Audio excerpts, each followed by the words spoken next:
What's up, everybody? It's your boy Dan in the building. Man, we're running a little bit behind. That's on me. We got a lot to talk about today. Cowboys make a big move, man. A move we've been waiting on for a long time, man. And we are excited in the Cowboy Nation, and we're here to talk about it and everything else that's going on and all the haters, man. But here's my co-host. Hey, what's going on, fam? This is your boy John. Go ahead and grab yourself something to drink, sit back, relax, and let that be known. Sports.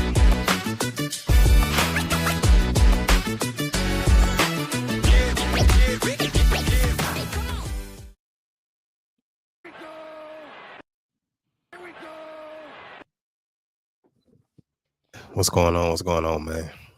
Nothing much, man. Running, ripping, and running, man. Trying to get here, man. Houston traffic, how I hate thee. It literally, man. Guys, we're running behind. We're supposed to start at 10. Like I said, that's on me. I was supposed to be here on time, man. Literally, I got done playing, man, and it started raining cats and dogs outside. And I'm driving, trying to get home, and the next thing you know, there's an accident. And so now they're trying to merge everybody to one lane, and you know how that goes. My GPS went from 9:58 to 10:28. I said, God, dog. I said, sheesh. But I was trying to get here, man. Trying to get here. I really wanted to talk about this, man. This is a hot topic. And if you're a Cowboy fan, man, this is what we have been on Jerry's head about. Man, getting talent in here. And not just going with whatever you have, man. Actually going out and trying to get players that move the needle. And not, if you saying you're sick or tired of being an average football team, then this is what you do so that you can get out of the average football team. You go and get guys that are above average. And George Pickens is one of those guys. He's a super talented guy. And I know a lot of Cowboys fans might not be familiar with him, or you might not have gotten a chance to watch him play a lot. But the kid can play, and he's young, man, and he can play, man. For him to be able to put up the numbers he put up with the quarterback situation he has had in Pittsburgh, his quarterback situation has been putrid. He has had an over-the-hill Russell Wilson, which has been his best quarterback, a Mason Rudolph, a Justin Fields, just to name a few of the quarterbacks he has had. He hasn't had a Pro Bowl quarterback, a Pro Bowl caliber quarterback. And that's one of the things that he was excited about. He said he was excited to play for and play with Dak, a quarterback of that level, who is a Pro Bowl quarterback, and to be alongside of a CeeDee Lamb. So now you have a guy who can win one-on-one coverage and not just win it, but he can beat them not only intermediate, but he can beat them downfield. We have been longing for a downfield presence for so long. Guys who are a threat downfield. And not just a threat like you can get down there, but he can make the acrobatic catches. And so, man, we're excited about this. I know that Steeler fans, I've been watching a lot of their reactions. They're pissed about it. Shout out to my in-laws. They're going to throw some shade on it. But a lot of Steeler fans, they were pissed because they were excited about seeing George Pickens with DK Metcalf. And so they were supposed to have a 1-2 punch. And for those who've been knowing, Steelers have been having a great defense, but their offense has been putrid. And so they was excited saying, man, we finally got a 1-2 punch at receiver. And, we're going to see what we can do. But now they lost Najee Harris. He went to the Chargers. and now you lost George Pickens. He's went to the Cowboys. So now you basically in the same situation you was in with just one good receiver. And Mason Rudolph. So I know George Pickens is probably excited to get out of that situation. Because I don't know how he got 1,000-yard season in that situation. I don't know. I don't know how he got 1,000-yard season. But I don't know what Pittsburgh doing. And I'm so happy they did not draft Shedeur Sanders. Because, boy, what are you coming to? What are you getting drafted into? But man, what's your thoughts on this, John? Finally, that's the one word that comes to mind. We've been asking for this for years. Let's make a play in free agency, man, or through a trade, and not just getting someone that's past their prime or a project. We're getting a proven player that can help us now. George Pickens, I mean, he's a dog, man. He's potentially a faster Dez Bryant. So I call him Dez Bryant 2.0. He can go and get contested catches. His catch radius is crazy. It's crazy. The way he can work outside of the numbers. So just that dynamic of him being able to work outside the numbers, and you have CD everywhere else, it's gonna put a lot of pressure on these defenses. And then just to piggyback off what Dan said about the quarterbacks he played with in Pittsburgh, Kenny Pickett, Mitch Trubisky, Mason Rudolph, Justin Fields. Now you got an over the hill Russell Wilson. And then from the looks of it, it looked like it's going to be Aaron Rodgers this year. Mm-hmm. Come on. We seen A-Rod in New York in the Jets. Jets. We see how that looks. And that's, to me, man, this is a lot about the franchise, man. You didn't really draft a quarterback, but you're so locked in on a 40-plus-year-old quarterback with the attitudes that, now, if you're talking about attitudes and character issues, what do you think Aaron Rodgers is? A diva who ain't got it no more. Make that make sense. And if you have Kenny Pickett with the quarterbacks I just named, still putting up 1,000-yard seasons or close to it with the quarterbacks he's playing with, imagine Dak is going to be the best quarterback he's ever played with in his life, high school, college, you name it. Dak is going to be the best quarterback he's ever played with. And then not only that, but putting him alongside a player like CeeDee Lamb, where it's going to take so much attention away from him to where he is going to see a lot of one-on-ones. And then not only that, when you look at the Pittsburgh Steelers, what are you doing? Because ever since Ben Roethlisberger has left, your quarterback situation has been trash.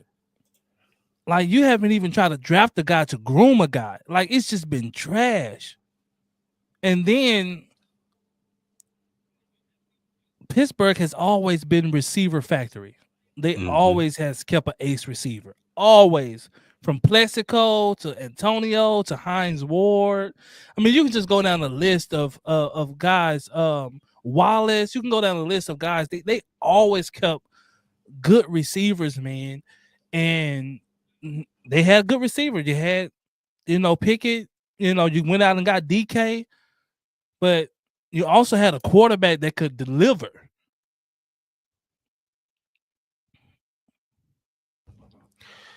So that's why I said, man, a lot of this is on Pittsburgh, man. I don't, for one, just by position alone, wide receivers, they're going to have a little bit of diva, especially if they're worth their salt. And how mad would you be if you playing with somebody that can't get you the ball? Listen to this, John. CD does the same thing. He goes to the sideline and blows up. That's why I say any receiver that's worth their salt, they're gonna blow up sometime. Even Justin Jefferson, he blows same up on thing. the sideline. What's the other one? The one in Cincy, Jamar Chase does it. same thing. Devontae Adams, same thing.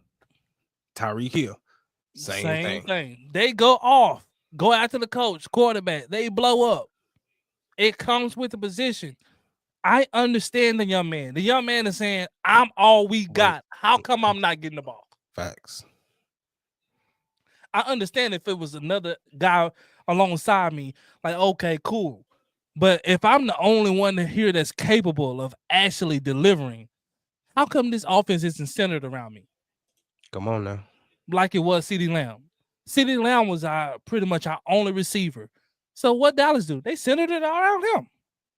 That's why CeeDee Lamb had 1,700 yards. Because he was the only guy. Now, it didn't work out because you need more than just a guy. When they took away CeeDee Lamb, we had no one else who can consistently beat a one-on-one or who can be a threat. Now you got that. Facts. Yeah, the wide receiver, any position really that you do by committee means that you don't have that position. So the wide receiver by committee, that means you don't have a receiver. That's what that means. And that never works out. But yeah, man, and I don't like the way that they painting him out to be, man. Because he never had any off the field issues, anything like that. The only thing they talk about is something that happens in the game or in an interview. He's had issues on the field because of their offense suck. He's young. He hasn't learned how to regulate his emotions. And there's no real leadership on the offensive side of the ball. They don't have a leader. And so, yeah, if you don't have a leader, yeah, young fella don't have no direction. But when he goes to Dallas, you got multiple leaders on the offensive side of the ball. You got Dak Prescott, you got CeeDee Lamb, you got multiple guys. And then his level of respect goes to another level because of who he's playing with. Check this out. This is last year in Pittsburgh. So, of course, he 59 catches for 900 yards, 15.3 average, which led the league.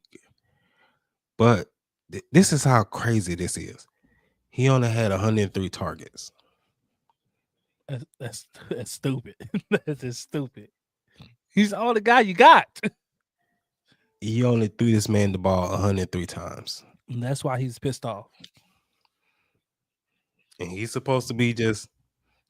Shout out to the analysts who kept it real and was like, this was a great move by Dallas. What in the world Pittsburgh is doing? You gave away this type of talent for a 5th rounder and a 3rd rounder. So it was a 2026 3rd round pick, a 2027 6th round pick, and then a 2027 5th round pick. So that's why Pittsburgh is pissed. Because they're saying, man, we gave away potentially a future receiver, and we basically got some late round picks. And I gotta do this. It pains me to do this because y'all know how hard I've been on Jerry. But Jerry, you doing this move after the draft is brilliant. Because had you did this before the draft and gave away all of our 5th and 6th round picks, we wouldn't have got the running back out of Texas. We wouldn't have got none of them guys. That's a fact. That nose tackle. Jerry kept saying, but we thought he was BSing. He kept saying, "Oh, I gotta move a trade that's gonna be in the works, and that's gonna really help us out." 2 trades, he said. And he said it maybe before the draft, maybe during the draft, maybe after the draft. But it's gonna be a trade. And we were like, man, Jerry always talking about he willing to do what it's gonna take. He ain't gonna do nothing. And so the draft comes, it goes. We like, okay, cool. We had a pretty good draft. We addressed pretty much everything besides the elephant in the room. We don't have another receiver to pair with CeeDee Lamb. We addressed the running back situation. We addressed the offensive line situation. We addressed the defensive line situation. We addressed the secondary situation. We even addressed the linebacker situation. The only thing that we didn't draft was the receiver.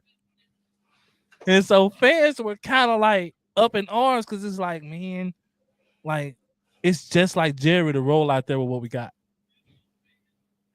Now, how many fans out there really felt like that? Like Jerry was just finna run out there and Jalen Tolbert was finna be our number 2 guy. Nasty work. And you looking at everything else like, man, it look good, but man, our wide receiver room it's pretty terrible. Like, but we better be able to run the heck out the ball. Our wide receiver room is terrible, boy. And shout out that Jalen Tolbert can play. Mm-hmm. Don't get it twisted. I'm not throwing salt on his name because he can play and he can make plays. That's not what I'm saying. But his ceiling is not high. He's a third receiver. He's a third receiver at his highest ceiling. We're looking for a guy where he could potentially some nights be the best receiver on the field. That's George Pickens. He has that talent and capability where he can get on there and it's just like, boy, he unstoppable. He has that type of talent. You know, I've even seen him in Pittsburgh and I'm like, how he doing this in Pittsburgh? Why they just won't double him? Nobody else.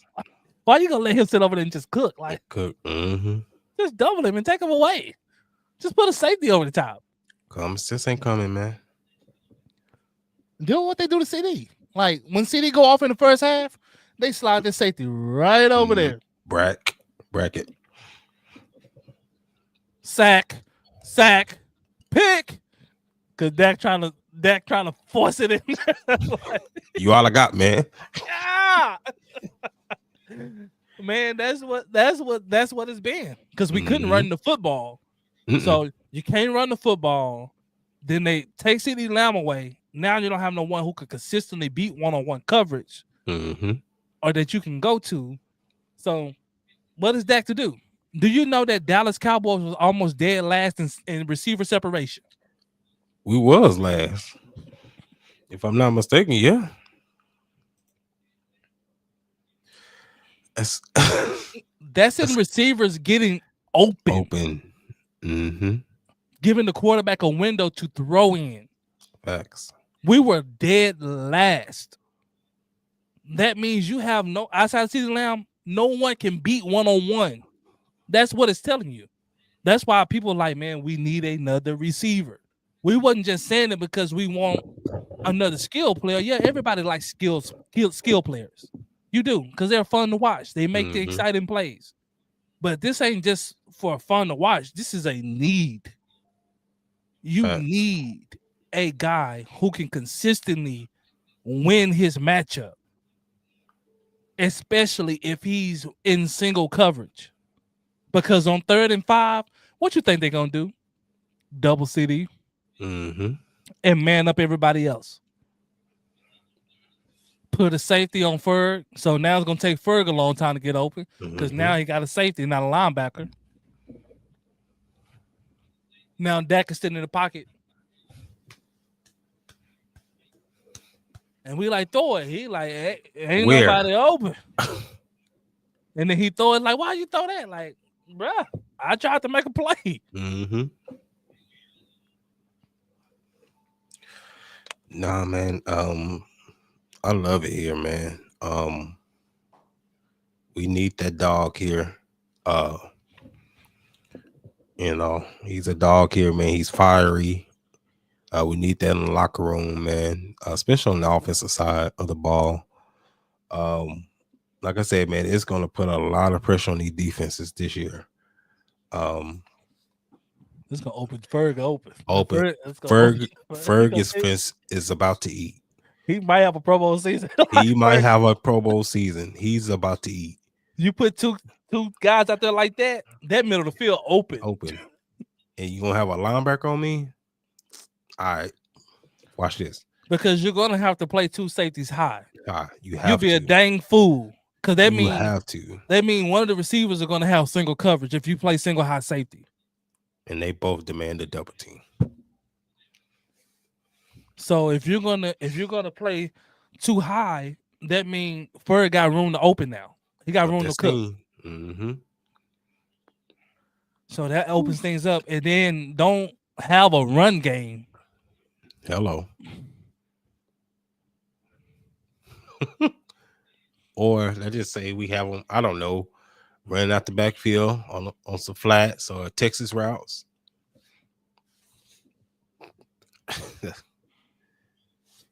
Hey, man. And then the other little weapons you have in Turpin and guys like that, man, now they get a chance to shine because it ain't that type of pressure on them. Yep. Last year we had pressure on them like, man, one of y'all need to step up.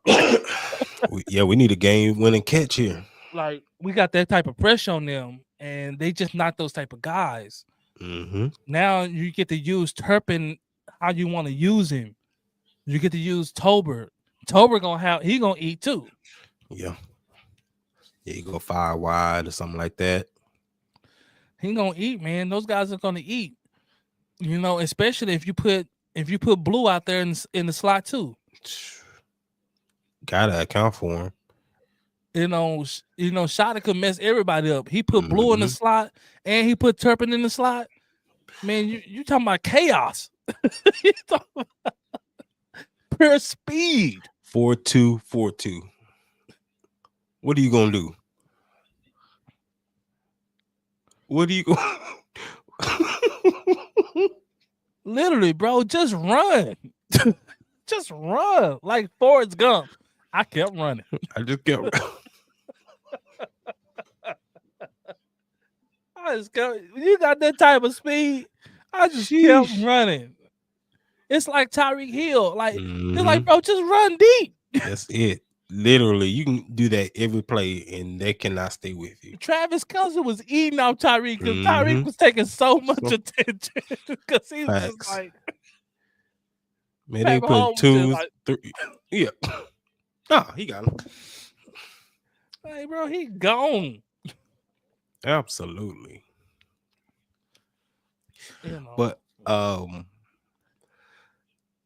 so along with this great news, man, we do have new head coaching here, Shotty, man. And we've been listening to some clips here and there about his mindset or his approach to the team and putting his imprint on the team, man. So we do have a little clip, man, where we're gonna kind of just dissect what he's saying, man. It's kind of his mindset, kind of pick his brain a little bit,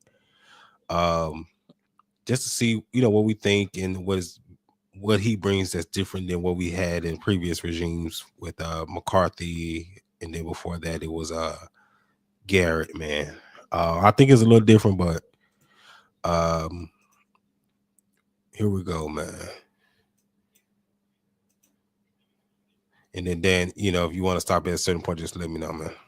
Yeah, Calvin Watkins, Dallas Morning News. What's the objective with the rookies this weekend for you guys? A couple things. Great question. I'd say number one is get them connected. Get them connected to each other, the coaches, the building. Part of that is getting comfortable being here and where we work out and where the meeting rooms are and, okay, what's that person's name? What's that person do here? All those things. And then we got a lot of catching up to do from a football standpoint. We're 3 weeks in, I guess, with our vets. And so that's kind of what I talked about to them, the 3 C's. Get them comfortable being a Cowboy, getting them kind of caught up with football, but probably most importantly, getting them connected to one another. You started the offseason program a little, I guess, a week later than what normally would as a rookie head coach. Why was that? I think it was just, you get plenty of work. I wasn't going to do the mini camp. You'd have to start the first week to do the mini camp. Again, you guys get it. This is somebody said underwear Olympics, right? I mean, it's like you get to run around a little bit, but I felt really good about the schedule, and then I wanted the extra week to just kind of give these guys a little bit more time to get away, and then when they got back, it was time to get to work. Clarence, the Dallas Cowboys, I'm old enough to remember when they did pads. Me too. And rookie minicamp Me too. and stuff like that. How can a player make an impression in the underwear? Yeah. How can, what can you see from them and say, okay, this guy got it? It's hard. I'd be lying if I said it wasn't hard. I think it's not just on the field, Clarence. I think it is in the media room. It's good questions. We talk about here like we have reviews, not installs. What does that mean? We put the stuff out the night before. It's their responsibility, both the vets and the young guys, the rookies are no different, that they look it over. So when we start the meetings and we start doing installation, that it's not us teaching it to them cold. They should come with questions, ideas, and things like that. So when we ask questions, a little bit of peer pressure. You see the guys that have maybe looked it over more than the other guys. But again, we're not going to get to full speed a whole lot today. We'll do some things. I'm used to some of the older days. Shoot, we used to have 45, 50 guys. Hell, I'll go back to 2006 when I was with the Jets, my first year as a coordinator. And I think we had like 40-something guys, but we didn't have a left guard.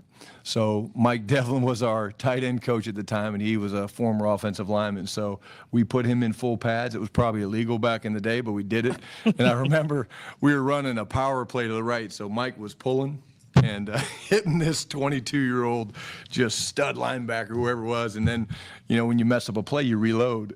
So we reloaded the play like 3 or 4 times. And Mike was like, stop, I need a break, timeout. Like, I've never heard a player, which was a coach at the time, call a timeout in the huddle because he was so gassed. But we've learned to adapt. There'll be a little bit of a walkthrough. We'll do some more individual stuff and some group stuff where we're throwing. You'll see the ball handling stuff with the quarterbacks, but it's definitely a different era of football. How important, you got Majorita's rookie draft pick signed. How important was that, get them signed, get that out of the way before the camp? Like, both of us don't have to worry about that. You can really get him acclimated. I think it's more for them, just their peace of mind. They feel good about it, so they can focus on football. I think the big thing, for us, it's a little different. Usually we do it 2 weeks after the draft. This week we decide to do it now. They're going to have to leave. So these guys are going to need to have a plan of attack of what they're doing, how they're keeping their conditioning up.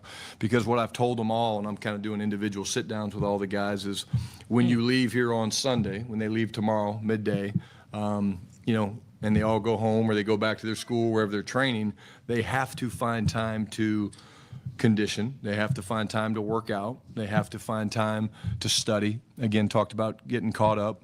The installs for rookie minicamp are much smaller than what we do with the veterans. And so the veterans, I think we're on concept teach 8 or 9 with the vets. So they've got some work to do. But the maturity of this group, which I think you guys have had a chance to talk to them, they're very mature. I think they'll maximize the fact of while they're away, using that time to get caught up on what we're doing, but also find time to work out and stuff. Because, they're flying around, and they've been flying around, and they celebrated the draft as they should. But it's kind of getting closer to go time for them now. Brian Schottenheimer for the ESPN. You've had the job since January, whatever, and you've put a staff on all this stuff. What's it like to now actually, coach on the field with guys and be out there and do some stuff for the first? Yeah, it's well, this weekend is always exciting. You see the nervousness with some of the players, but also the excitement.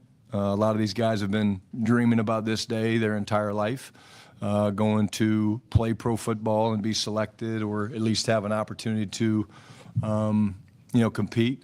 But for me, I love being on the grass. Like that's where, as a coach, you truly are, you get lost. You get lost in the moment. You get lost in the chance to connect and put hands on and get involved in the drills. Like, I'm a very on-the-go coach. I think you'll see that with our staff. They're very on the go and great energy, great juice. But That's what it's about. I mean, anybody can coach them in the meeting room. It's about being able to take the stuff from the meeting room to the field, but also the development of fundamentals, which you guys have heard me talk about for a long time, how important it is for a coach to be able to take a small, simple detail, break it down into the building blocks, and then get the player to execute it. That's how you take a good player to a great player and a great player to a superstar.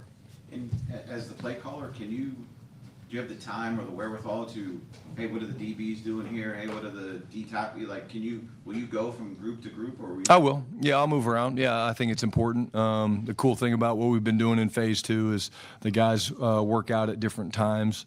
So, I haven't missed any of the things we've done from offense, defense, special teams. But, I'll obviously be hands-on with Dak and the quarterbacks a bunch. But, again, it's my job as a head coach to know exactly what's going on in every room and at every drill. And, again, our guys do a great job. The practice faces that we have, this is not one of them, but, it's very detailed out. So I can kind of look ahead, Todd, and say, okay, hey, the second 5 minutes of individual, I want to go watch the DBs do this, or I want to go watch the linebackers do a pattern match drill, whatever it is. So because it's so clearly scripted out what we're going to do or what they're doing at those time slots, it makes it easy for me to kind of say, okay, this is the period or two I want to go check out on defense. I like something he said or he pointed out, and he's putting emphasis on fundamentals. Facts. And I know when you talk about that, it sounds boring, or it can be boring for those who play sports. Doing the fundamental things in practice is boring. Like, you don't want to consistently work on your technique, So if you play football growing up, if you play at any level, you understand, like, when you go to practice, a lot of practice is technique, learning how to tackle, learning how to wrap up, learning how to line up, learning hand placement.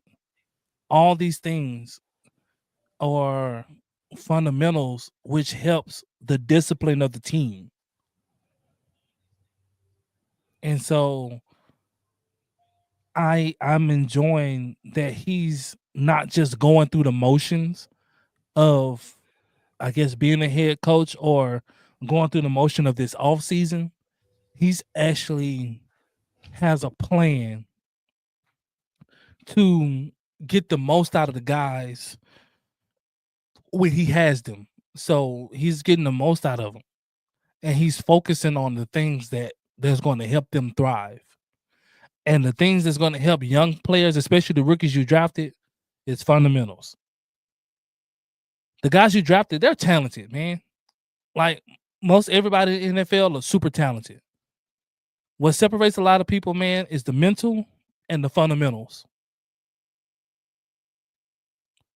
And so I'm enjoying hearing him say that. And I know it can be boring to a lot of people, but this is what you want your head coach to say. Like, hey, man, like, we need to be able to do the simple things. We need to be able to do those things at a high level.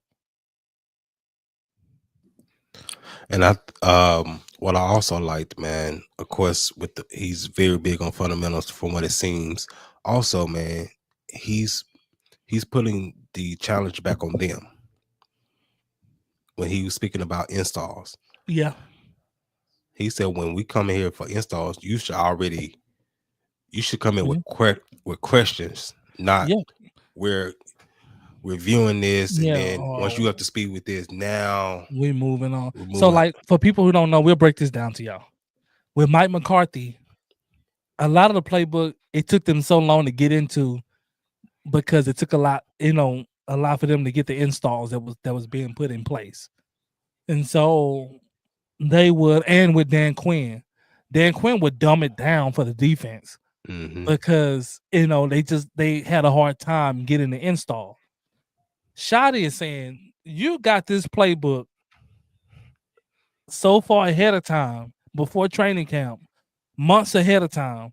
When we get to training camp, no excuse. We should know these plays and installs. You should have questions. And shout out, man, to your leaders like Dak Prescott. Because Dak not only needs to know the installs of what he needs to do, he needs to know everybody else and what they're doing. offensively. Yeah. So the work that goes into this, man, he has to be able to break his position down as well as everybody Around them. around him. And not only that, he needs to know what audibles goes with this certain play and install. Yep. So if I'm in this formation, what can I check in and what can I not check in? Because you can't check into everything depending on the formations you have Right. and the What package. personnel you have. Yeah. Whether you got 11-man personnel, whether you got 12-man, whatever personnel you have, Mhm. you know, it's only certain things that you can run out of that. And so, shout out to Shotty, man, holding accountability on the players. And those two things, man, you really, really, really look for in a coach. Can he hold the guys accountable? Does he challenge the guys? And how disciplined are your guys? Facts. And then, like I said, even with the rookies, he like, yeah, you know, I understand y'all still gotta go toss some ends up, things like that. But when it comes to conditioning, it's about to be go time. You have to stay on top of your conditioning. So for most people who don't know, that's one of the biggest flaws for rookies when they come into training camp. They're out of shape. Because for one, they're not used to being in shape without football being involved.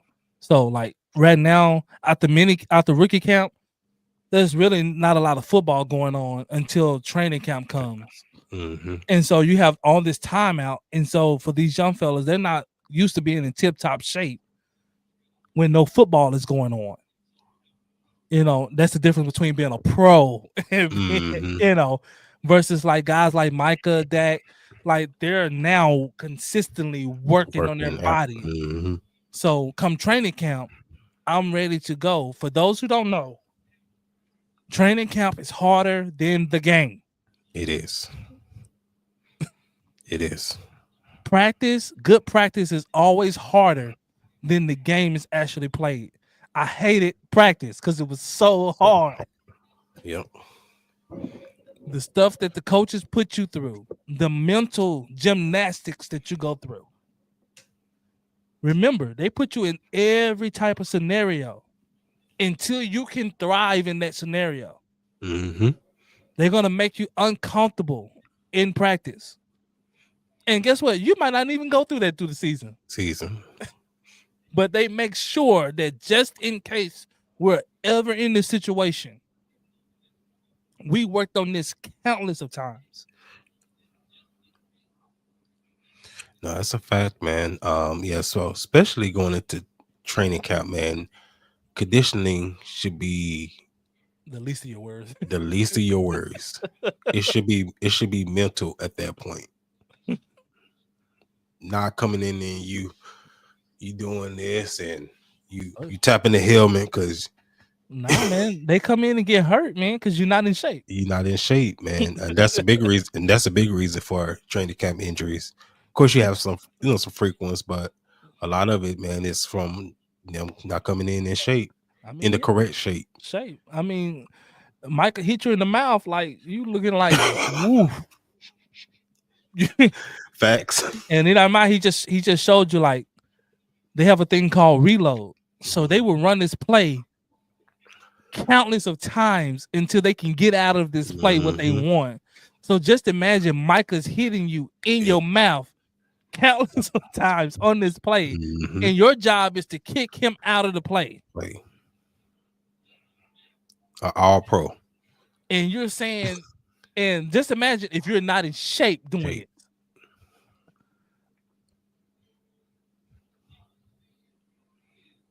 So if you're not in shape, that's gonna kick your tail. Micah gonna kick your tail. And now the coach is gonna put his foot in your tail, and Dak is probably gonna cuss you out. Facts. And whatever other veteran is playing. Yep. And then the defense is gonna headhunt you because they're gonna feel like you're soft. Yep. That's how I go. We got a mouse in the house, y'all. He's soft. He ain't ready for this. Mm-hmm. He don't want this, coach. He's soft. So he's soft. Until you prove different. Now the coaches got their mind frame that they can't trust you. I can't trust Buddy.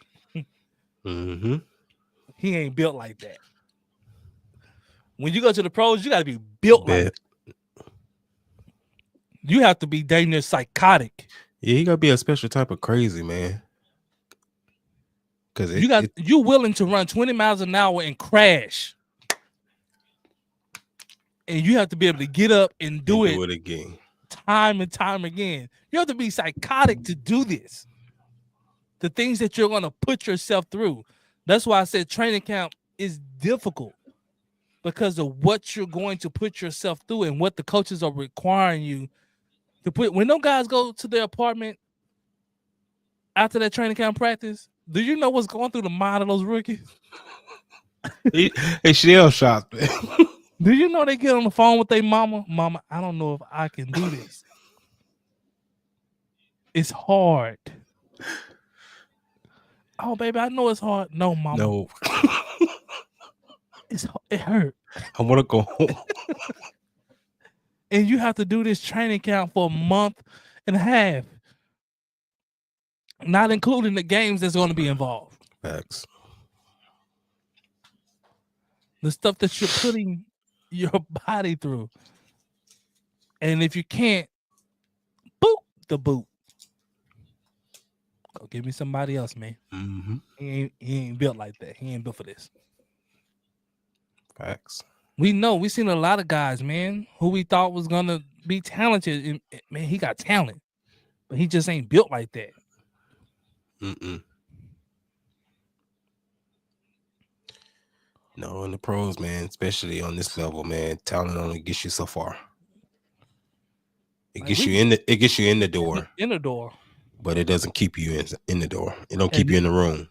That's what I forgot what player was saying. They was asking him the difference. He was like, the difference is, man, when you get to this level and you realize everybody fast. That's the receiver from Malik Neighbors from the Giants. Giants, yeah. He was like, when I got here, that was like everybody fast, everybody strong. Mm-hmm. Like you don't really have an advantage like you thought you had in college. When you get here and you're like, dang, man, he fast. Even the D lineman is fast. Like the D lineman, and it was one guy he played for Carolina. He was saying about in practice, Greg Hardy lined up on the cornerback to guard him in practice. And he thinking like he looks at Cam Newton and he's like, man, just throw it deep. I'm gonna run past, buddy.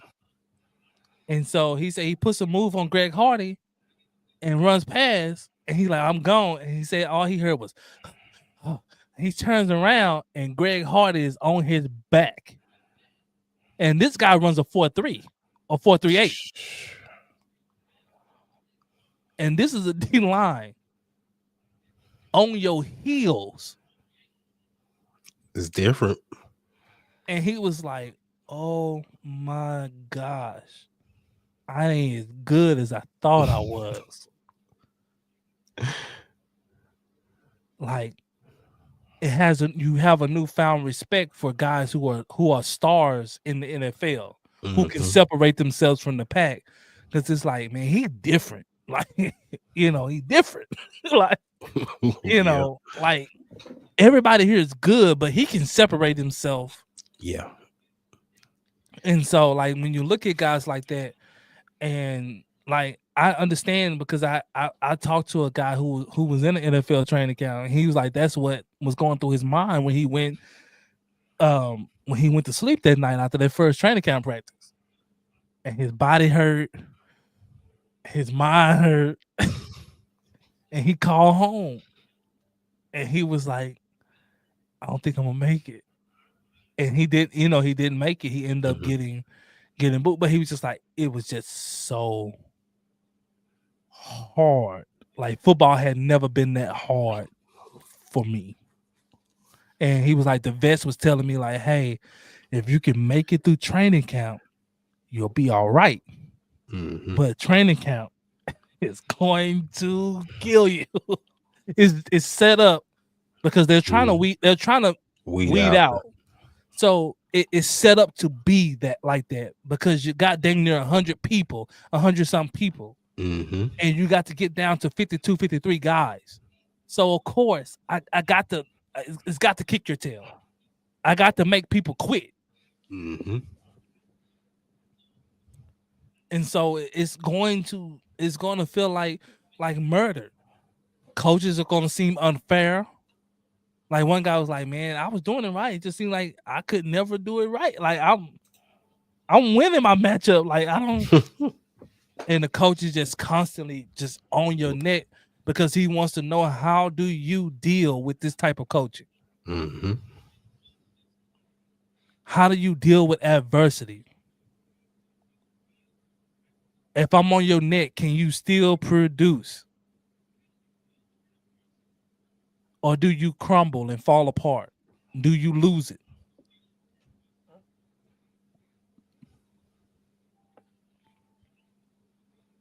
So, like, the rookies, that's why he's saying, like, the rookies, it's a big thing. Like, you better come in shape. Mm-hmm. Come in shape. You got your playbook. Can you imagine going on 15, 16 play drives? They reload. Let's do it again. Mm-hmm. Let's go on another 15, 16 play drive. Yep. This is stuff that happens in training camp. In training camp, yep. Let's go from the one to the other one. Mm-hmm. When you get down there, okay, turn around, let's run it again. Yeah. You like, oh my gosh. Okay, now let's do it on this hash over here. Let's do it on the right hash. Let's do it on the left hash. Let's do it from the 20. Or hey, we on the 20. Defense, you got 10 times to try to stop them. Yep. Like stuff like that. And so, stuff that never happens in the game, but this is stuff that they're putting you through. So that when you get in the game, it's supposed to be easier. Because man, the stuff we did in practice don't even compare to what we just did. This 100-yard we just went, man, we did that 10 times over in practice. That's how it's supposed to be. Helps you to play freer. When we was coming up, when we had practice, we had hard practices, the games were easy. Mm-hmm. It was like, bro, this ain't nothing. Like we run all day. This ain't nothing. Like you ain't never tired. It's like, man, I ain't never tired, man. We run all day. For those who know, you play for Mayo and Skyline in Dallas, we ran all day. If you play AAU ball, you had a hard-nosed coach. Practice, man. We run. Little league. Running, man.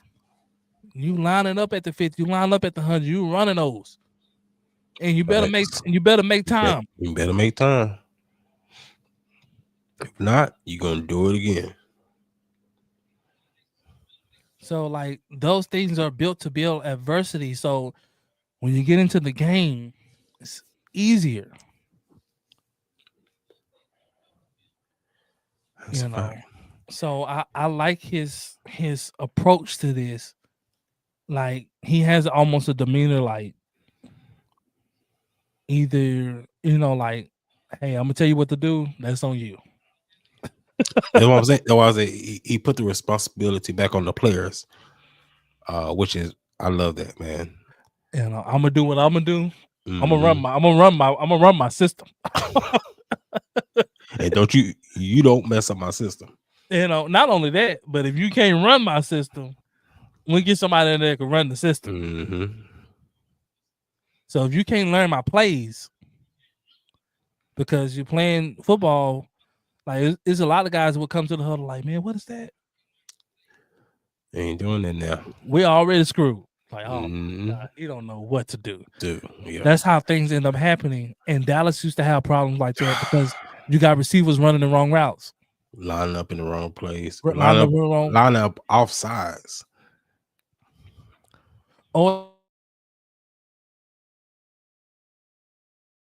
as far as like when you're running a crossing route and you're coming across, you're always taught to cut in front of the safety. Mm-hmm. And you're always taught to run that route flat. You never want to start veering up. You want to run it flat because if you veer up, now that opens the window for someone to cut in front of that pass. You want to cut that safety and you want to stay flat. And if it's a zone, if you're open, sit. Mm-hmm. You get in the open hole of the zone. Just sit there. Don't keep drifting. Don't keep running until you get into more coverage. If it's a zone. Now, if you're a man, you keep on running across. Yeah. Because somebody on your tail. Mm-hmm. But those are things there that they're looking for. That's the things he's looking for. It sounds like they finna have a grueling training camp. Facts. And I'm for it.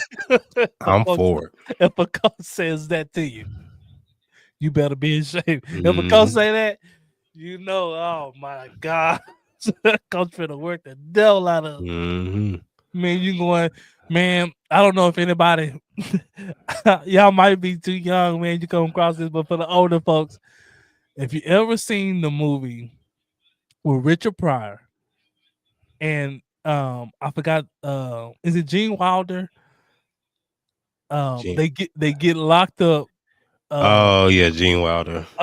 What's that movie called? Stir Crazy. Stir Crazy. If you ever see that's my movie. That's that my movie. joint. If you haven't seen it, I advise you to go watch the Richard Pryor movie, Stir Crazy.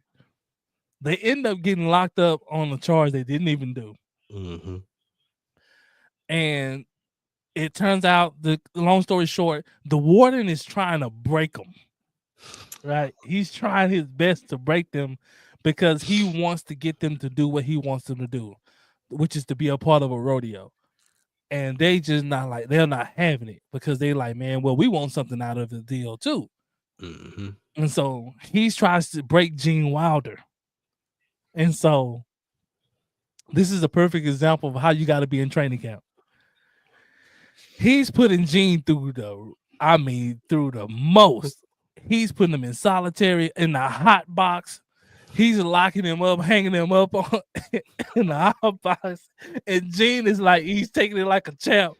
When everybody around, he like, real stoic. And then when he got back to his cell, he was like, oh, they trying to kill me.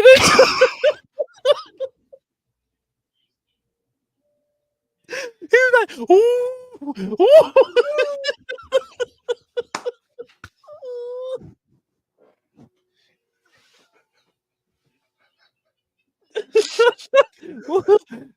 When the warden would show back up, he would play calm and cool like he good. But when that warden leave, boy, he in tears like, who they trying to kill me? I got to get out of here.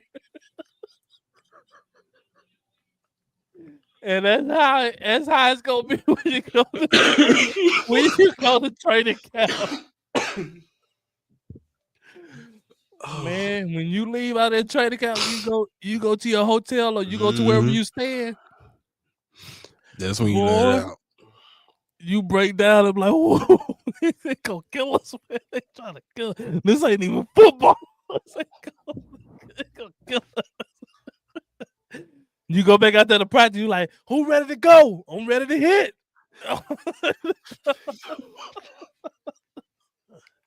Man, that's how you gotta be, boy. Oh my goodness. But for those who ain't seen that movie, man, go check the movie out, man. That movie is hilarious. It is. Them two guys would crack you up, man. You've already been in the building, and I know you want to be authentic to yourself. Have you had to change anything in terms of the way that you I can't see it around the players or anything like that now? You say you can't see it? Head coach, different from what your previous role. No. I can hear it though, for sure. You said you can't see it? I can't see it, but I can hear it. Okay. Yeah, because it's showing everywhere else, but I'm not sure what happened. I knew it was glitching on. It's fine, long I can hear it. It's cool. I think I've always been someone that believes in connection, getting to know these guys. I've always been someone that's able to be demanding, and I'm pretty good at disciplining guys. Not really, man. I just, I promised myself. I I'm think you gonna sorry. stop it. I think I'm sorry. That's what I'm talking about. Some accountability around here. That man said, I pride myself on So, being able to be pretty good at discipline, guys. Discipline. He said he pride himself.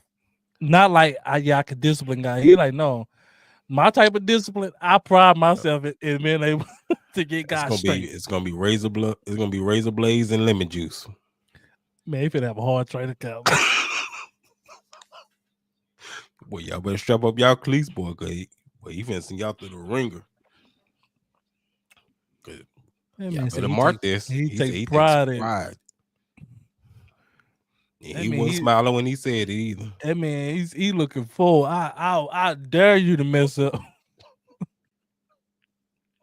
Come in out of shape. Come in not knowing this playbook. And we can't get through this playbook because you don't know what you're doing. Hey, and there's something to be said when you got Michael Parsons at minicamp. Michael Parsons said he talked to Shotty. I don't know what Shotty told him. I don't know what I'm not saying he threatened him or nothing. Well, I don't know what he told him. But we all know that Michael hadn't been going to minicamp. And he was notorious for not showing up for minicamp. But the mandatory camp, Michael was not there.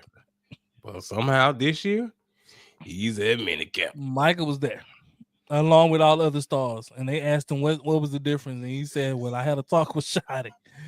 And I just like Shotty. I was like, okay. I was like, when he said that, I said, man, I don't know. I wonder what Shotty told him. Because it has to be something. Because you have a guy that's notorious for not showing up to the mandatory camp. Like, he would literally get fined for not coming. And he was just notorious. Like, he would just like want to work out on his own. And he would not come to the camp. And I know one of the things that Shotty has been pressing on Micah is to make Micah a leader. And telling Micah, if you want to be a leader, and not only if you want to, but I'm demanding of you to be a leader. And part of being a leader is being there for the guys. Building a relationship with them. You can't come in training camp and then you want to get on the guys and like, bro, where you been? Well, not only that, you can't do what you want to do and you want to be a leader. Like, I'm pretty sure Dak don't want to be there. But Dak knows, man, I'm one of the leaders. Like, I need to be here. Like, they need to see my face. Even if I'm not doing a lot. Like, my presence needs to be felt here. The same with Micah. His presence needs to be felt. Yep. They need him there talking trash. They need him there doing that. Letting the young guys know, like, man, hey. Yeah, this ain't gonna fly. They need that there. They need that type of energy. And he keeps using the word energy. Like, we need the type of energy around there. If we want to change the culture, it starts with things like this, of how we approach stuff and the type of energy we have behind what we do. Facts. So I don't know what he told him, man, but Shotty got him in there. He got him in there, man. I think it had something to do with razor blades and lemon juice myself, but it's neither here nor there. John, when I got this opportunity, that I wouldn't change, because I think I've seen too many people change. And I think the guys I've seen change, I'm not going to name them, they weren't very successful. Oh, man. And I plan on being really successful. And the reason I think that I'll do that is because of my values, my beliefs, and how hard I work, but also the fact that I'm going to be me, and I'm not going to change that for anybody. And then how involved are you with kind of like the setup in the locker room? Like, the players getting to say that, like Pete going there yesterday, obviously there's some, players that have left and some other guys, Mike is closer to Dak, things like that. Do you have a big say in that? Is it up to the players? Like, We moved some guys around this year. I did, along with the help of the staff. Again, they don't relish in this. They don't really get a say in that. But there's a method to the madness. Stop that. Shotty is a menace.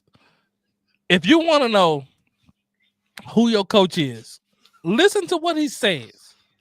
Listen to the interview. He is a quiet menace. Shotty says, I walked into the locker room. I moved guys around.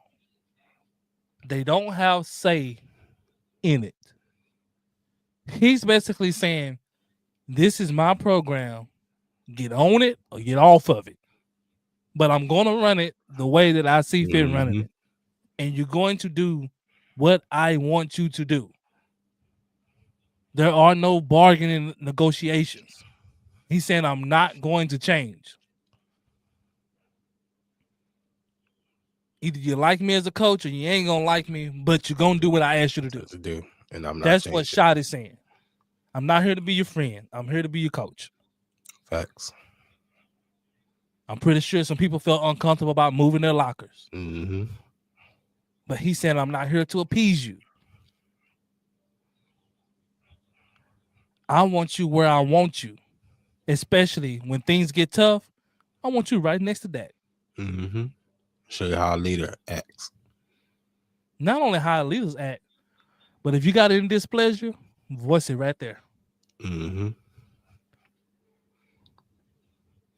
Either voice it or shut up. Man, I like this dude, man. Either if you got a problem with your quarterback or you got a problem with a certain player on the team, voice it or shut up. Don't go to the media saying this hoopla, and the guy's in the same locker room with you. You being passive aggressive about it. And so he's saying to avoid all that, move you right over there with him. Mm-hmm. We ain't got no defense offensive side. We got a team. He's saying you do what I tell you to do. You sit what I tell you to sit. We gonna run what I tell you we gonna run. He's setting a culture Facts of the team. This isn't a players' team no more. Mm-mm. And he alluded to that. He's seen so many coaches change. They give in to the players and basically allow the players to have so much free reign to where it messes up the culture of the team. Now you have no real leader of the team because now the coach is really just a figurehead in there. Mm-hmm. He ain't really pulling no strings and having no say-so about how the team is going to move and operate. Shotty is saying, no, we going to move when I say we move. We going to stop when I say we going to stop. This is why he's doing it, to show them I'm the boss. I'm in charge. Don't care how you feel. You come in the meeting room, sit down. If I want you to move, you going to move. Facts. He's setting precedent. This is how you get a more disciplined team. This is how you get a team to change its culture. This is how you get guys not to take plays off.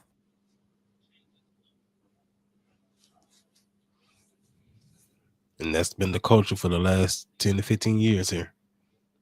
At the very least. This is how you get guys not to come in prepared. We used to see so many Cowboy games where they come in, you're like, man, they don't look ready to play. Next thing you know, we down 3 touchdowns. It's 21 zip. It's like, bro, how they not even ready? First 15 is all out of whack. It don't make sense. Ain't no flow to it. The defense act like they don't know what they need to be doing. Mm-hmm. You got linebackers not filling gaps. You got defensive linemen not coming up off the ball. Lined up wrong. You got DBs playing 8 yards back. They need 3 yards for a first down. Oh it's my like, God. What are you doing? Just go to the chains and wait for them to come there. Just do that. Cause that's all you doing. You giving them that. It was so many plays where they needed 3 to 5 yards, and they had 7, 8 yards back. And so he's setting precedent of changing the culture. And the reason why I know it's him, and I told John this a little while ago, I know it's Shotty because look at how Dallas drafted. Very different. This was a very, very different draft. It was quote unquote unsexy. Mm-hmm. It was very need met oriented. They was dead set on meeting the needs of the team versus the flashy pick. Jerry likes the flashy pick. Mm-hmm. He's always been about that. From the CeeDee Lambs to the Michael Parsons to all these guys, he's been about the flash. You can go all the way back. He's been about the flashy guy. That's Jerry. Mm-hmm. Had we took a receiver in that first round, you would know. You would know that right on code. Been right on code.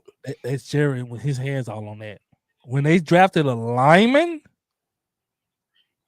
with the first overall pick at 12, with all these skill players on the thing, still on the board. When that happened, I said, "Oh, Shotty running it." You took a lineman, a guard at that, not a sexy lineman like the tackles. Mm-mm. You say when you get stronger up front in the core.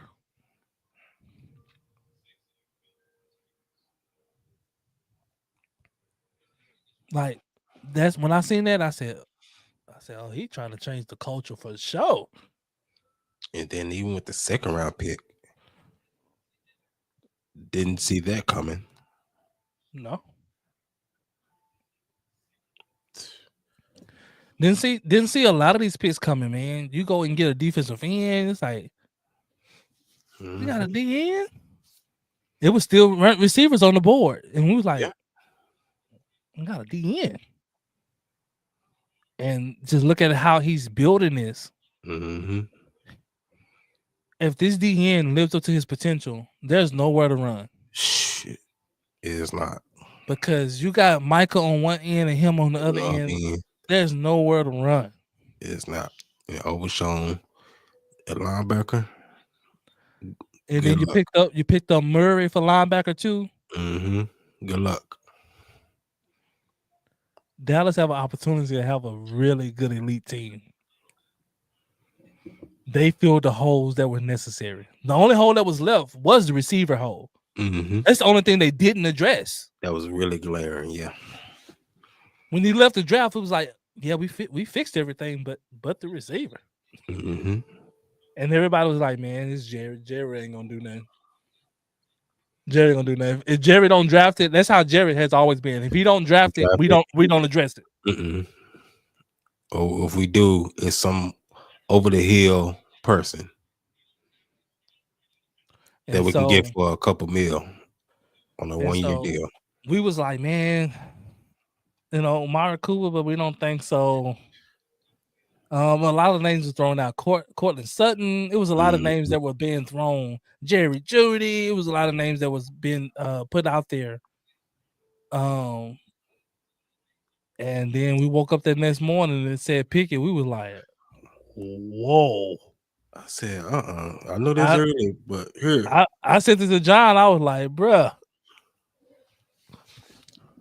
I said, wow. I ain't seen Jerry make a splash move in no trade like this in a long time. Since what? Since Amari Cooper. And look at this. This was so vital about when he done it. Not only did he protect the picks that we needed for this year, but he did it before training camp. There has always been a knock on Jerry. Mm-hmm. He be dragging things out. He wait to training camp, see that what he did in the offseason didn't work. Now let me try to fix this. Let me fix it. And now week 1, we wonder, man, what we gonna have? Are we gonna have CD? Or we gonna have this guy? Are we gonna have that guy? What we gonna have? And then you come into a season like that, man, you can't win like that. Mm-mm. The coach didn't even know who he was even going to have ready. And then the player coming in, he's trying to learn the playbook, trying to learn how things go. So now you get George Pickens months before training camp. He gonna be working out with Dak. He said Dak had already hit him up. He's the first person to hit him up, So which is what leaders do. What leaders do. As soon as you see the trade, I don't know how Dak got his number, but Hey, got some strings. that's easy.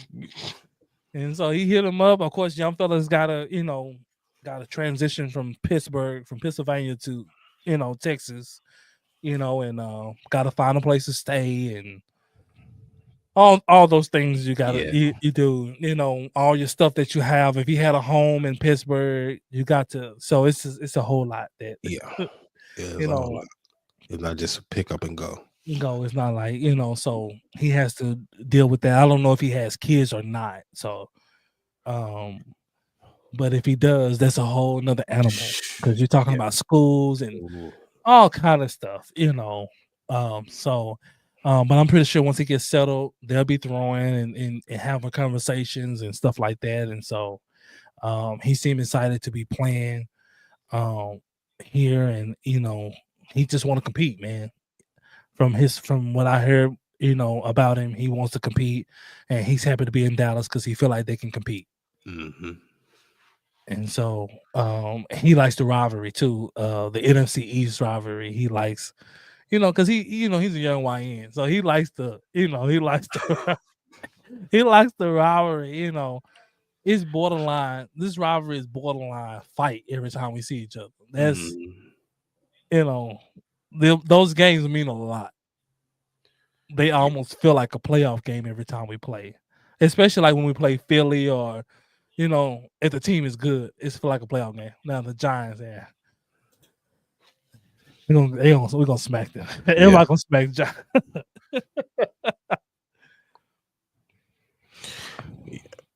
Guys went into the team room for the first time. I made them all stand up after they sat down. I let them sit down, and I had them stand up, and I had them move seats. That's diabolical. It's a new year. It's 2025. We'll do that in 2026. We'll do that in 2027 and beyond. I think it's just when you start a new year, do something different. Change something up. So it's something that's talked about, thought about, but there's a method to the madness at times. Nick Harris, Full Work Star Telegram. I know you guys were obviously going after team captains and guys with maturity, like you were talking about. How have you already kind of seen that buy-in from them just on one-day walkers? Yeah, you see a level of maturity. You see a level of professionalism. I talked a little bit about, the reviews, not installs, and I think, most of the questions that were asked in the meetings were the guys were on it. I mean, they had done their stuff.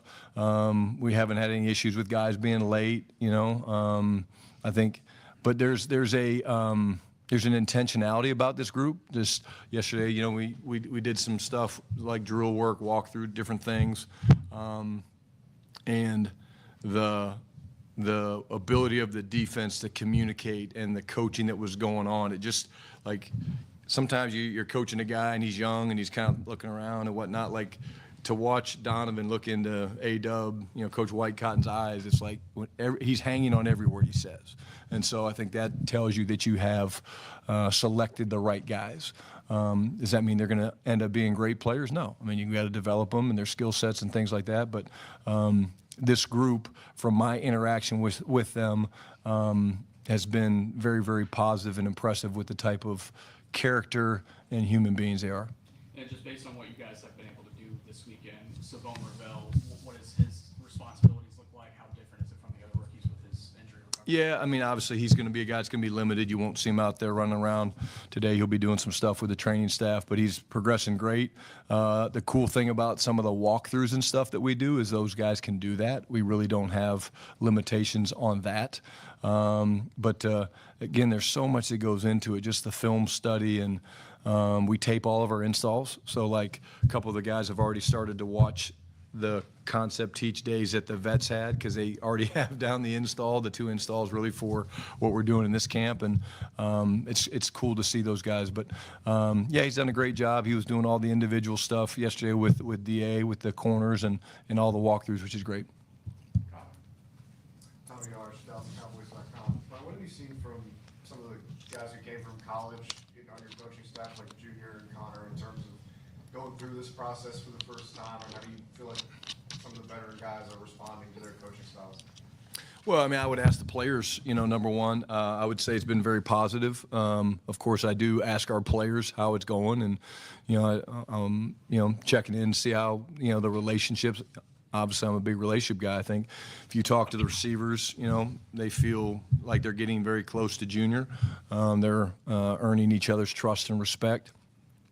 The game of football and coaching, it doesn't change. It really doesn't. I mean, it doesn't. The personalities might, but the X's and O's and what your objective is in coaching, whether you're coaching high school, college, or NFL, it doesn't change. You have to be able to connect with the person you're coaching, one. You have to have the knowledge of the skill sets and know basically what the hell you're talking about, number two, because the players want to know, can this guy help me get better? And I don't think that's much different in college right now, to be honest with you, because of the NIL. It's like, can this guy help me get paid? And if not, I'm going to go to another chance to get paid. So, again, after you have the connection, you have to have the ability to, teach the skill set that they know you can help them get better. And then you have to have the personality that allows you to have the hard conversations. And if they're not doing something right, you have to demand that they do it that way. And so, there we go again. Willing to have the hard conversations if need to be. I like his practicality about, like, he understands what the guys want. They want to get paid. They want to play. They want to be known as whatever they want to be known as. And he understands that it's a give and take thing. If you want to be known or you want to get paid, you need to be able to do your job very well. And if you can't do your job very well, it's up to me to find out how to get you to do that job or to get somebody to do that job.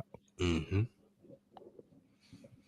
And holding guys accountable. We use that word a lot. But when you hold someone accountable, that includes being able to go to them and tell them about themselves. Now, a good player takes the coaching. Mm-hmm. A player that's not good fights the coaching. And when I mean not good, not mean that you're skilled, because you're only as good as you can be led. Facts. You never want to be uncoachable. If you can't be coached, you're no good to anybody. It trumps your skill. If you got there, you want to just do your own thing, you're no good to nobody. We can't play as a team. You're only as good as you want to be led.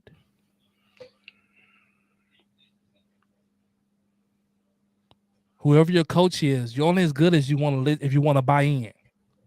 If you don't want to buy in, it doesn't matter how good you are. Mm-hmm.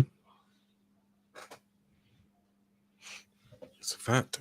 So he's saying, I need you to buy into what I got going on. And we're going to try to find a way to make this work for everybody. And so that you can reach your goals too. Mm-hmm. So, man, this is going to be interesting, man. It's going to be interesting, dude. This is going to be interesting, man, for those who wanted to, for everybody who wanted to know who he was, kind of his demeanor, because a lot of us didn't get to see him because he was behind the scenes. Mm-hmm. He wasn't calling plays, but he was there assisting in the scheme of things. And Dallas' scheme wasn't jacked up. Two things were jacked up. The personnel. We didn't have the personnel to run the scheme. And then two, when we're calling what we're calling. Yeah.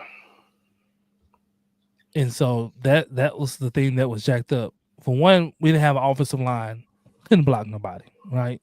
A lot of that wasn't Mike McCarthy's fault. A lot of it just couldn't happen because you just don't have the horses to do it. The offensive line was shot. Zach Martin was shot. Yeah. Look at how well we ran the ball when Zach got out. And I love Zach. He's the first ballot Hall of Famer. Zach was actually hurting the team. When he got out, Rico went off. With them young guns you had in there. Rico was going off. He actually was able to reach his 1,000 yards, which got him another contract this offseason. Shout out to Rico, man.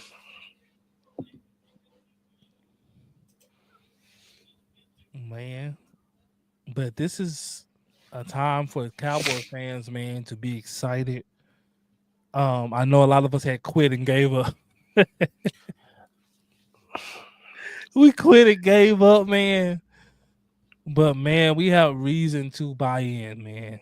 We have reason to buy in and reasons to be optimistic and excited about the season of having a team that can actually compete and having a coach that can actually lead the guys that need to be led. And I must say, this is the most that I have seen Jerry.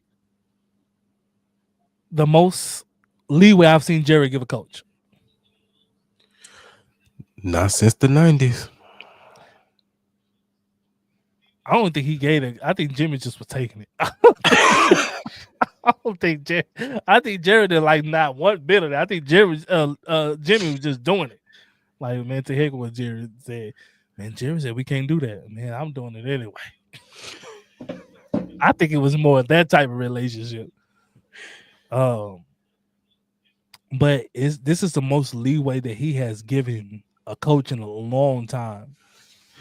Jerry would have had something to say about some of the things that Brian has said and some of the things he has done so far. Like, Jerry, people don't understand how much Jerry micromanaged. Mm-hmm.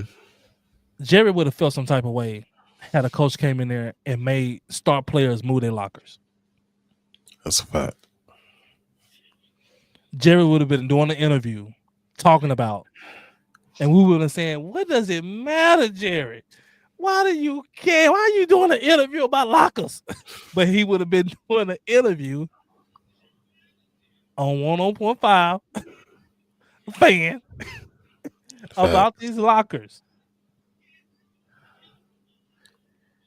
Pissing every fan off. Mm-hmm. Because we would have been like, man, let the coach just do what he wants to do. Let me ask you this.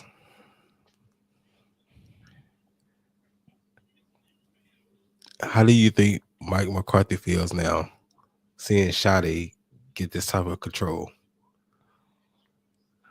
And with McCarthy being there 5 years and never having this type of control. I think it's another situation of, I think Shotty took control.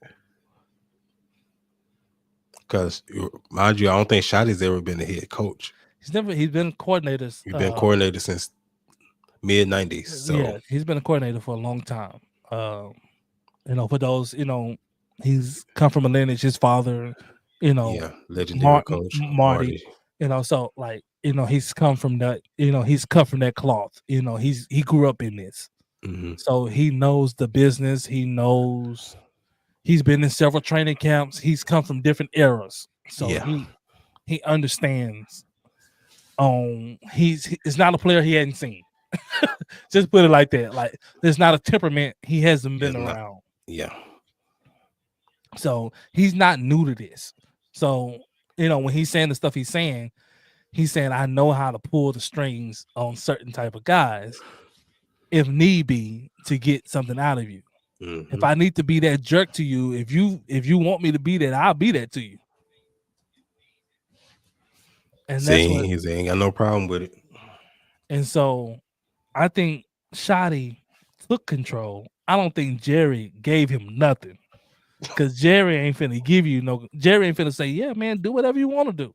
That ain't Jerry's personality, and that ain't never been Jerry. And I don't think that's ever gonna be Jerry, because him and his son has come fist to cuffs because Jerry didn't want to adhere to control. Jerry told a story about a time he was finna get ready to make a big move, or he made a big move, and Steven hemmed Jerry up on a wall Yeah. just to show you about their power dynamics in control. So I don't, like I said, I don't think he gave Shotty nothing. I think Shotty came in and just took it. I think Shotty showed up in the draft, was like, "No, we taking this." And Jerry like, "Nah, well, I think we need a receiver. It don't matter what you think. It matters what we need, and we taking this. We're taking a lineman." Do you think that Jerry was actually thrilled about taking a lineman in the first round? And he got I know he wasn't. He wanted the sexy pick, the shiny pick. For those who are Cowboy fan who've been knowing Jerry and how he operates, you know god dang well Jerry did not want to take a lineman in the first round with the 12th pick. That had to come from somewhere.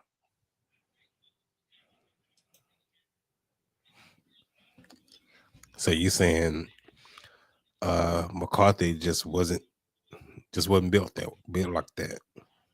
No, because when you coach for the Cowboys, and Brian has had an advantage of being able to sit in the shadows and actually watch how things work here, and how he needs to move in order to get things done. And so for most people coming in, it's a culture shock to them, because for most coaches, they don't have to deal with the owner. Like, you don't really see the owner. Right. The owner and the GM are two different people. Like, you rarely see the owner unless a big move has to be made. But like, for his everyday football stuff, how the team is going to be ran, the owner has no say so on what's going to happen in practice, on the field, who going to make the team. That's between the GM and the coach. So for a lot of coaches who come to Dallas, that's a culture shock, because now the owner is breathing down your neck, saying, well, we're gonna take this running back here. And you saying, "No, we don't need a running back. We're taking a running back."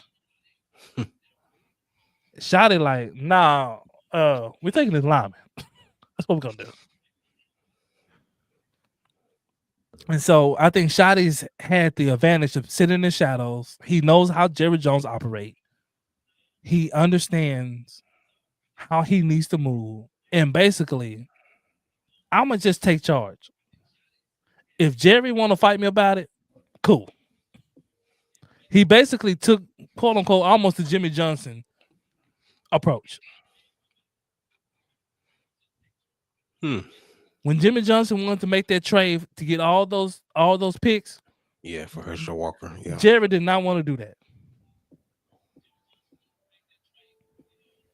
Just like I guarantee you, Jerry did not want to pick that lineman.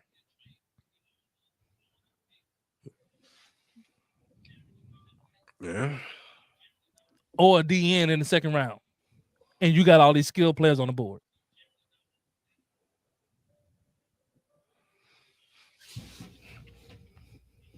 It was even questions that Jerry was thinking about trading up so he can get a certain receiver. Yeah, it was rumors.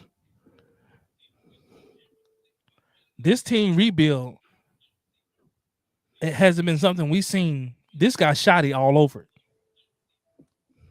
When the last time you seen the Jones rebuild a team? Not never. In an off season. Not never. In one off season, Dallas rebuilt a team. When the last time you seen Jerry do that? Not never. This man rebuilt the line, rebuilt the defensive line, retooled the secondary, retooled the linebackers, and went out and got you a playmaker and a receiver.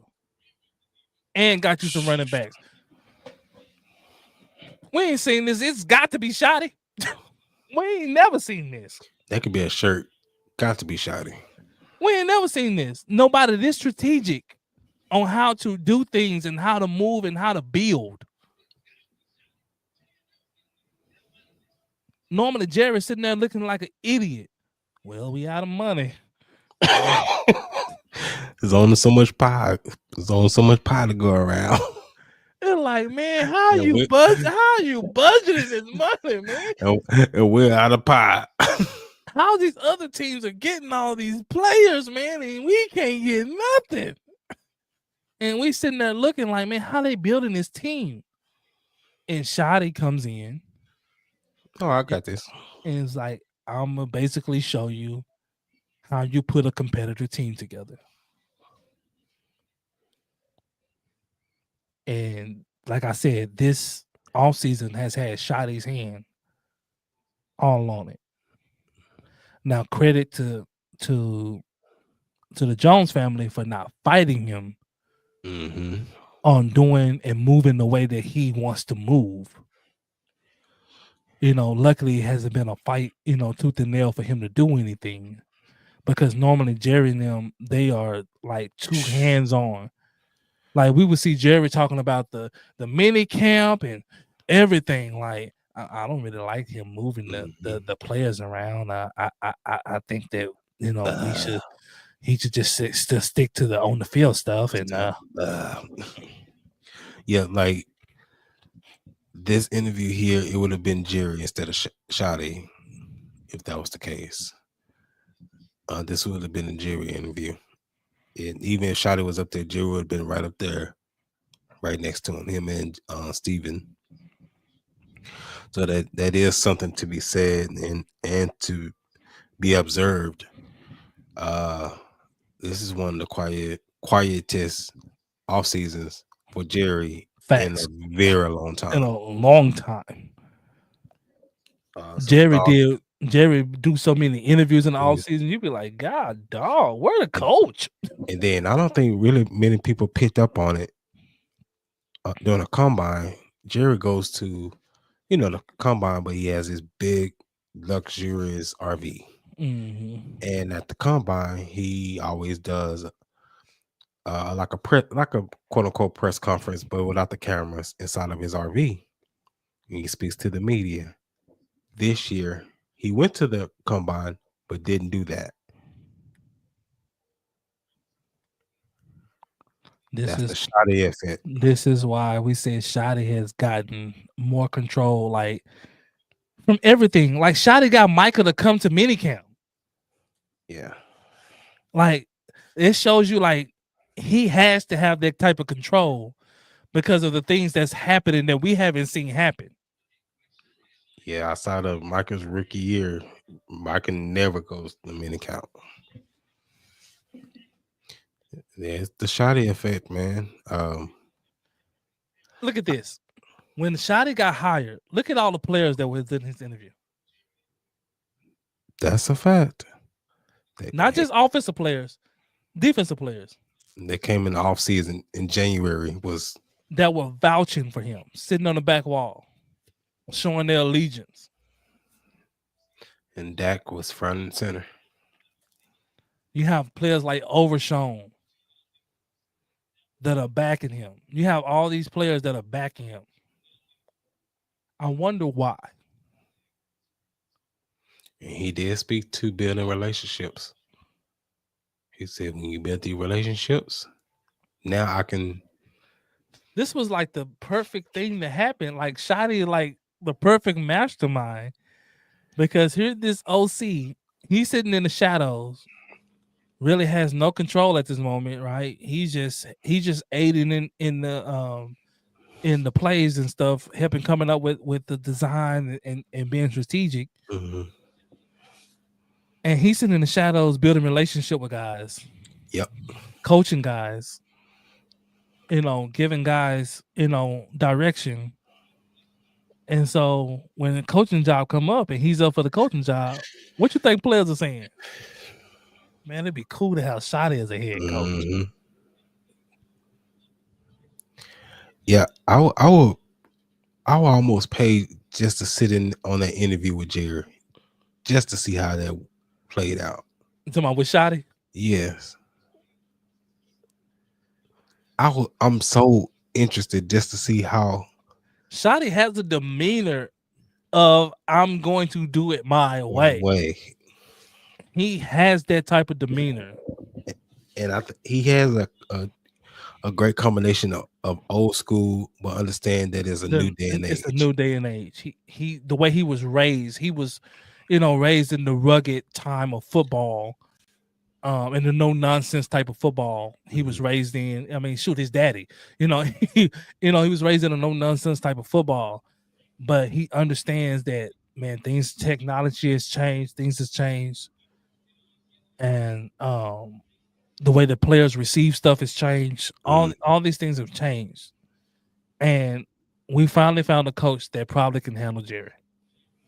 This is what we've been waiting on. Only took us 30 plus years. 30 years. That's all it took. In the wilderness. In the wilderness, in the city right there. Right there. Right there. God. You marching around in the promised land right here.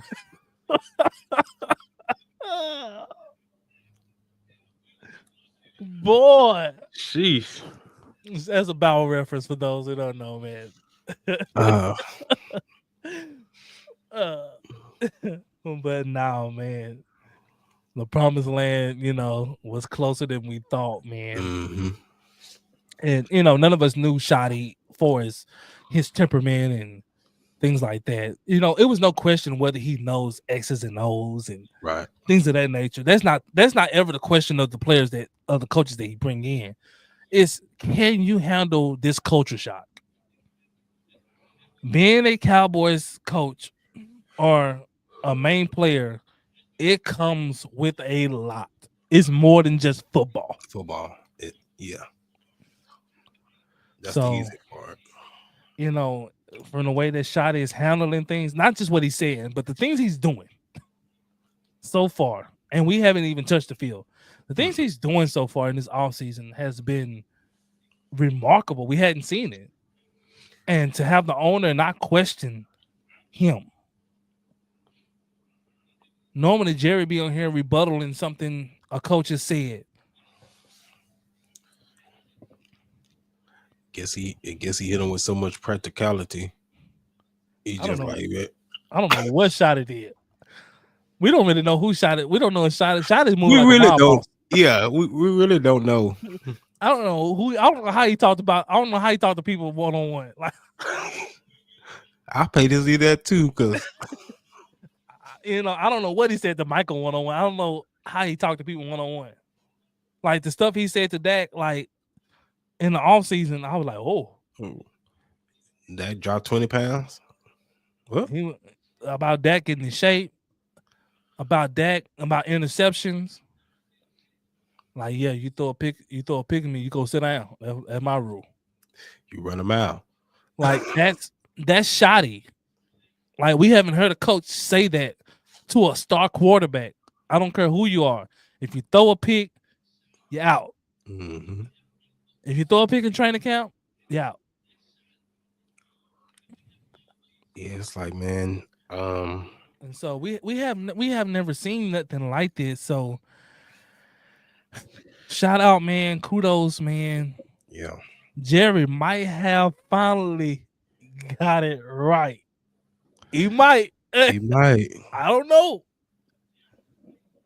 He might have finally got it right. We might have finally found the right coach for the situation. And what I mean by the situation, the culture of the Cowboys. We know that it's must-see TV. Mm-hmm. It's cameras everywhere. Everything you do will be scrutinized, from the way you walk to the way you talk to the way you eat. It will be scrutinized. So we understand that. So to have a coach that can deal with that and deal with the personalities of not only your players, but you got to deal with the personality of your owner and your GM, which is the same guy who got hemmed up by his son.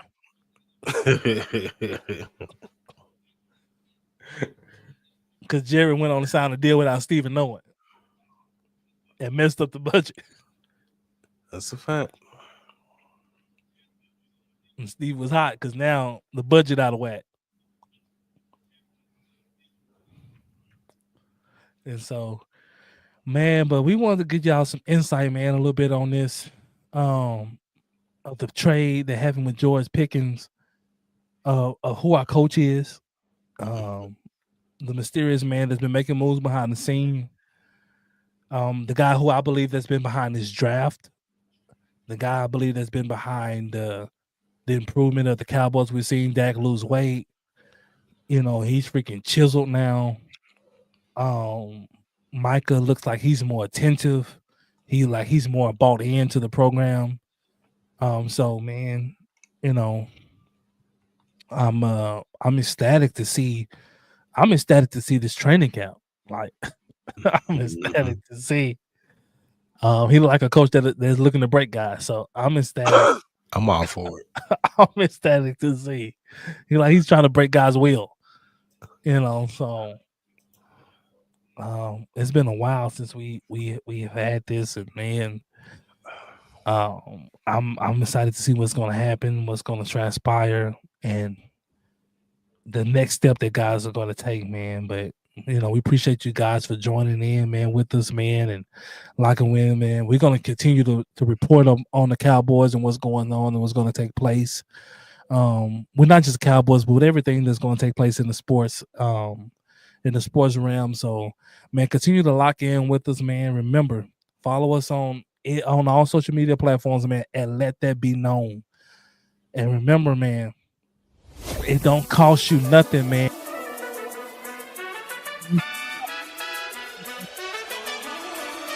The notification bell, and it'll let you know when we on, man. But until next time, peace out, man.